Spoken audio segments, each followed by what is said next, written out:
Akang, ey. Hozir nima qilib turavding akalang? Gapir, nima qilib turavding? Nima bu? Sen kimga erkalik qilyapsan? Erkalik qiladigan dadamiz o'tib ketgan. Menga erkalik qilma. Men seni dadang emasman, akangman. Mashinani kalitini ber. Ber mashinani kalitini.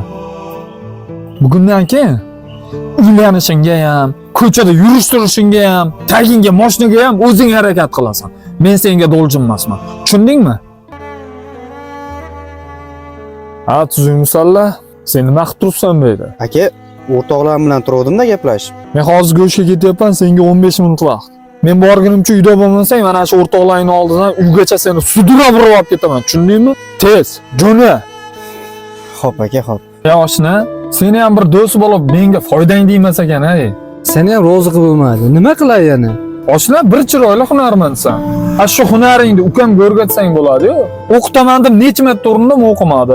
Sen bir odam qilib shu ukamni hunarmand qilib ber, ertaga uylab joylashim kerak buni ham. Bo'ldi, ertadan chiqsin. Lekin natijani patolog qilish ozgina murakkabroq ish. Tez usta bo'lishini kutmagan oshna. 1-2 yil vaqt ketadi. Oshna, menga usta qilib bersang bo'ldi. Lekin usta bo'lmaguncha 1 so'm pul to'lamaysan qo'liga. Rashid aka, tuzuymisiz?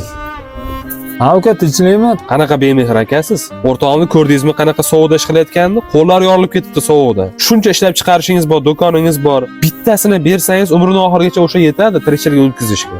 Ey uka, to'g'ri aytayapsan. Hozir bitta do'konimni bersam, ukam qiynalmasdan yashaydi. Lekin uka, doim meni qo'limda davlat turmaydi-ku.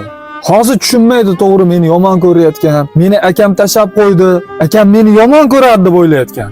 Ertaga menga vaqtlar o'tib rahmat aytadi.